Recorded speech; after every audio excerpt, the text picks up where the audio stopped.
Elena sat at her office desk for what felt like the thousandth monotonous morning. The hum of fluorescent lights overhead matched the dull ache in her chest. She had taken the job years ago, thinking it would be a stepping stone, but the stone had become an anchor. Her days blurred into spreadsheets, half-hearted meetings, and a nagging voice inside whispering, "This is it for you."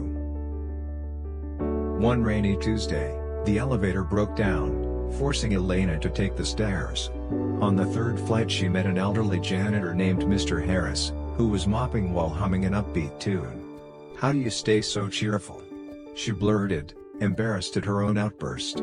He smiled, "I decided long ago that I clean floors, not because I have to, but because people walk on them. I make their day a little brighter." His words were simple, but they struck her. She realized she had been seeing her job as a trap instead of an arena to build skills, connections, and confidence. That night, she reframed her situation. Instead of thinking, "I'm stuck," she began thinking, "I'm practicing for something bigger."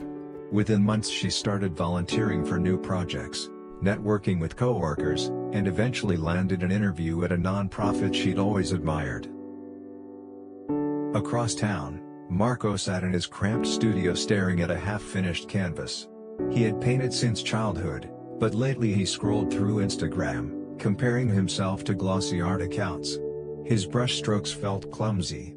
"Maybe I'm just not good enough," he muttered. One weekend at an outdoor art fair, Marco displayed a few small pieces, mostly to test the waters. A passerby stopped and stared at one of his raw, textured portraits.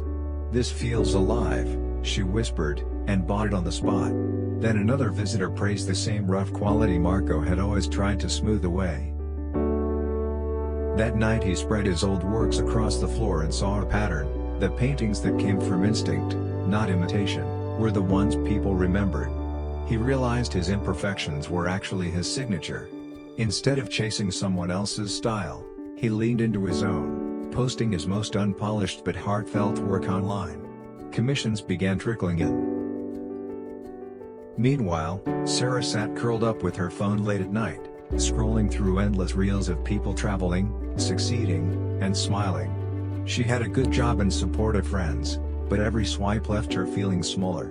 She started thinking of her life as a series of deficits: less beauty, less excitement, less achievement. One evening, exhausted, she left her phone in another room and went for a walk.